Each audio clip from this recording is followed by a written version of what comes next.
Hello സുഹൃത്തുക്കളെ, നമ്മൾ ഇന്നത്തെ വീഡിയോയിൽ സേഫ്പാൽ വാലറ്റിനെ കുറിച്ചാണ് പറയുന്നത്. വീഡിയോ സ്കിപ്പ് ചെയ്യാതെ മുഴുവനായിട്ടും കാണുക.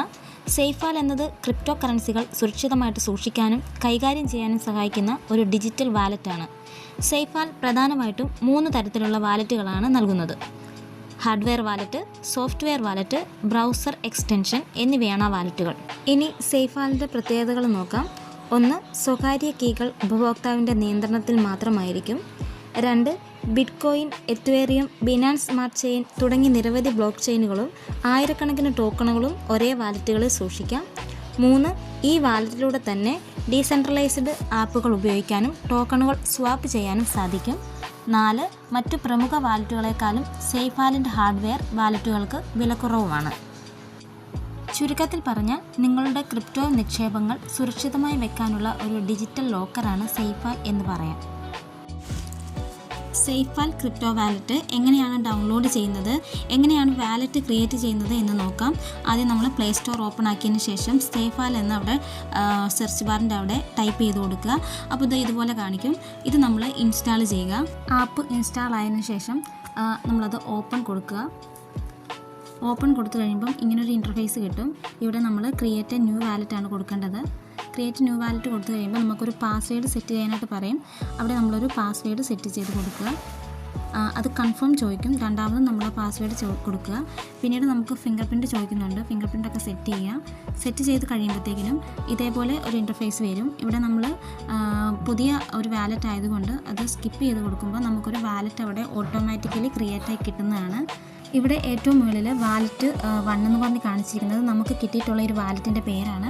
നമുക്കത് എഡിറ്റ് ചെയ്യാനുള്ള ഒരു ഓപ്ഷനുണ്ട്. നമ്മൾ അതിൽ ക്ലിക്ക് ചെയ്ത് കഴിയുമ്പം ഈ വാലറ്റ് 1 എന്ന് പറഞ്ഞ് കാണിച്ചിരിക്കുന്നതിൻ്റെ വലത് സൈഡിലായിട്ടൊരു 3 ഡോട്ട് കാണുന്നതാണ്.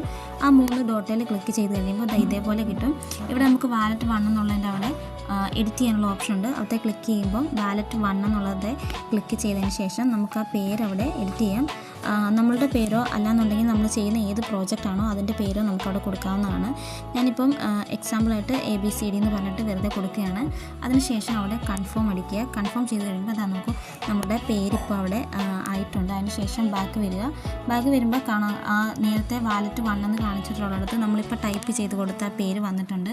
നമ്മൾ വീണ്ടും ആ ഒരു പേജിൽ ക്ലിക്ക് ചെയ്ത് കഴിയുമ്പോൾ നമ്മൾ പറഞ്ഞ പോലെ തന്നെ ആ ഒരു 3 ഡോട്ടിൽ ക്ലിക്ക് ചെയ്ത് കഴിഞ്ഞാൽ നമുക്കിതിനൊരു സീക്രട്ട് ഫേസ് ഉണ്ട്. ഒരു 12 സീക്രട്ട് വേർഡ്സ് ഉണ്ട്. നമ്മുടെ എല്ലാ വാലറ്റിനും ഓരോ വാലറ്റിനും 12 സീക്രട്ട് വേർഡ്സ് ഉണ്ട്. ആ സീക്രട്ട് വേർഡ്സ് എടുക്കുന്നത് എങ്ങനെയാണെന്ന് ചോദിച്ചിട്ടുണ്ടെങ്കിൽ ഇവിടെ ബാക്കപ്പ് എന്ന് പറഞ്ഞിട്ടൊരു ഓപ്ഷൻ കാണിച്ചിട്ടുണ്ട്. ആ ബാക്കപ്പിൽ ക്ലിക്ക് ചെയ്ത് കഴിയുമ്പം രണ്ടാമതായിട്ട് ബാക്കപ്പ് മാനുവലി എന്ന് പറഞ്ഞിട്ടൊരു ഓപ്ഷൻ വന്നിട്ടുണ്ട്. ബാക്കപ്പ് മാനുവലി ക്ലിക്ക് ചെയ്ത് കഴിയുമ്പം അവരുടെ ഒരു 3 ടേംസ് ആൻഡ് കണ്ടീഷൻസ് ചോദിക്കുന്നുണ്ട്. അത് നമ്മൾ ടിക്ക് ചെയ്തതിന് ശേഷം കൺഫേം കൊടുക്കുക. കൺഫേം ചെയ്ത് കഴിയുമ്പോൾ നമ്മൾ ആദ്യം കൊടുത്തിട്ടുള്ള ഒരു പാസ്വേഡ് അവിടെ ചോദിക്കുന്നുണ്ട്. ആ ഒരു പാസ്വേഡ് അവിടെ സെറ്റ് ചെയ്ത് കഴിയുമ്പോൾ നമ്മുടെ 12 സീക്രട്ട് വേർഡ്സ് അവിടെ കാണിക്കുന്നതാണ്. ആ 12 സീക്രട്ട് വേർഡ്സ് നമ്മൾ ഫോണിൽ ഫോട്ടോ എടുത്ത് വയ്ക്കുകയോ ബുക്കിൽ നോട്ട് ചെയ്ത് വെക്കുകയോ ചെയ്യേണ്ടതാണ്. കാരണം നമ്മൾ ഈ വാലറ്റ് നഷ്ടപ്പെട്ടു പോയി കഴിഞ്ഞാൽ നമുക്ക് ആ ഒരു വാലറ്റ് റീസ്റ്റോർ ചെയ്തെടുക്കണമെന്നുണ്ടെങ്കിൽ ഈ 12 സീക്രട്ട് വേർഡ്സിൻ്റെ ആവശ്യമുണ്ട്. അതുകൊണ്ട് ആ ഒരു 12 സീക്രട്ട് വേർഡ്സ് നമ്മൾ എവിടെയെങ്കിലും നോട്ട് ചെയ്ത് വെക്കേണ്ടതാണ്. നമുക്കിതിൽ നെറ്റ്വർക്കുകൾ എടുക്കാൻ പറ്റുന്നതാണ്. നെറ്റ്വർക്ക് എങ്ങനെ എടുക്കാമെന്ന് വെച്ചിട്ടുണ്ടെങ്കിൽ ഇവിടെ ഓൾ എന്ന് പറഞ്ഞിട്ടൊരു ഓപ്ഷൻ ഉണ്ട്. ആ ഓളിൽ ക്ലിക്ക് ചെയ്ത് കഴിയുമ്പോൾ ഇവിടെ നമുക്ക് ഒരുപാട് നെറ്റ്വർക്കുകൾ കാണാൻ സാധിക്കും. ഇതിൽ നമുക്ക് ആവശ്യമുള്ള ഏത് നെറ്റ്വർക്കാണോ അത് നമുക്ക് കിട്ടണമെന്നുണ്ടെങ്കിൽ നമ്മളിവിടെ ടൈപ്പ് ചെയ്ത് കൊടുത്താൽ മാത്രം മതി. നമ്മൾ ടൈപ്പ് ചെയ്ത് കൊടുക്കുന്ന ഏത് നെറ്റ്വർക്കാണോ അത് ഇവിടെ ഫസ്റ്റിലെ നമുക്ക് കാണിക്കുന്നതാണ്. ഇപ്പോൾ BNB വേണമെന്നുണ്ടെങ്കിൽ ഇതേപോലെ ടൈപ്പ് ചെയ്ത് കൊടുക്കാം. അതേപോലെ തന്നെ ബിറ്റ്കോയിൻ്റേത് നമുക്ക് അതേപോലെ ടൈപ്പ് ചെയ്ത് കൊടുക്കുമ്പോൾ ഇവിടെ ഫസ്റ്റിലെ വന്ന് എടുക്കും. പിന്നെ എത്വേറിയത്തിൻ്റേത് കൊടുത്തു നോക്കാം. എത്വേറിയത്തിൻ്റേത് നമ്മൾ കൊടുക്കുമ്പോൾ അത് ഫസ്റ്റ് ഇവിടെ വരും. പിന്നെ പോൾ, ഇതുപോലെ നമുക്ക് ഏത് നെറ്റ്വർക്കാണോ നമുക്ക് ആവശ്യമുള്ളത് അത് നമുക്ക് ഇവിടെ ടൈപ്പ് ചെയ്ത് കൊടുത്തു കഴിഞ്ഞാൽ നമുക്ക് നെറ്റ്വർക്ക് അവിടെ കിട്ടുന്നതാണ്.